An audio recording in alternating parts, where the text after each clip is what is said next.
Manni amala sirreessaa godina Iluu Abbaaboor bakka yakkamtoonni amalatti sirreeffatan qofa osoo hin taane iddoo bashannanaa fi misoomaa ta'uun kaaniif fakkeenya ta'eera. Manni amala sirreessichaas initiatiivii akka mootummaatti xiyyeeffannoon kennamee hojjetamaa jiru milkeessuuf misooma ruusii irratti hojjechaa jira.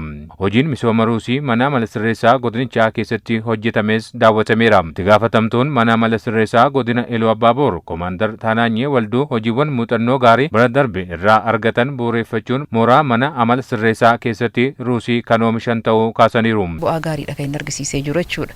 Kanaan dura waa'ee ruuzii isa ta'u waa'ee qamadii naannoo keenya irratti hojjennee hin beeknu. Garuu immoo bitannee nyaannaa jechuudha. Qamadiis hin beekna, ruuziis hin beekna. Waan beeknu kan nus gara keenyatti fiduudhaaf hin barbaanne mootummaanis akka mootummaatti hojiiwwan kun hojjetamee uummanni keenya yeroo hundumaa biyya alaatii waan galchuu kana dhaabuu dandeenya kan jedhu qajeelfama dabarsaa ture. Nus immoo gahee keenya keessaa qoodannee naannoo keenyatti hojjechuu qabna kan jedhuudhaan bara darbee roobii irratti jalqabne lafa amma immoo hektaara 3 irratti sanyii bara darbee arganneen bu'aa kanarraa argannees ruuziidha waan ta'eedhaaf ruuzii sana bal'isnee qonnee jirra jechuudha. Namoonni daawwannicha irratti argamanis guddina dinagdee mirkaneessuuf aadaa hojii jijjiiruun barbaachisaa ta'uu dubbataniiru. Riisoorsii qabnu fayyadamuudhaaf dadhabnee dafqinee hojjechuu baannaan jijjiirama hawwinu sana bira gahuu hin dandeenyu. Gatii kanaatiif jabaannee hojjechuudha qabna. Hiyyummaa keessa bu'uudhaaf tattaaffii nu goonu oomisha ruuzii fi qamadii irratti hojiin hojjetamaa jiru baay'ee gaarii waan ta'eef inni kun karaa ija qabuun bifa kanaan karaa mul'achuu danda'uun qabatamaan lafa irratti karaa argamuu danda'uun yoo hojjetame baay'ee kan nama gammachiisuu fi kunis immoo ka'umsa gaariidha jedheetan yaada jechuudha. Itti aanaan itti gaafatamaa waajjira qonnaa fi qabeenya uumamaa godina Iluu Abbaaboor Obbo Chaalaachoo Addunyaa oomisha alaa galan kan biyya keessaan bakka buusuuf galmoota gurguddoo hojii qonnaa keessatti qabamee jiru milkeessuuf bara kana aanaalee godinichaa 5 keessatti ruuziin bal'inaan oomishamaa jiraachuu kaasaniiru.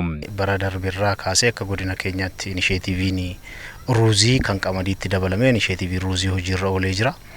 Bara darbee aanaalee 2 keessatti hojii kana jalqabbii fi yaallee bara kana naannoo aanolee godinichaa qabnu keessa haala qilleensa mijataa hojii oomisha ruuziitiif mijataa ta'an aanolee 5 keessatti yeroo kanatti babal'ifamaa jira. Haaluma kanaan bara kana naannoo hektaara 36,397 aanaalee 5 keessatti misoomsuun danda'amee jira. Itti aanaan bulchaa godina Iluu Abbaaboor Obbo Geetaawun Kaasaawun qabeenya kuufamaa godinicha keessa jiru qabatamaan hojiitti jijjiiruuf kutannoon hojjechuu qabnaa jedhaniiru. Kuduraaf muduraa oomishuun qabatamaadhaan otuu danda'amu diidaa geejjibnee finna garummaas keessatti mooraa keessan keessatti kuduraa muduraan jira. Qurxummiin baaroodha yookiin gaambeellaadha dhufaa jechuudha.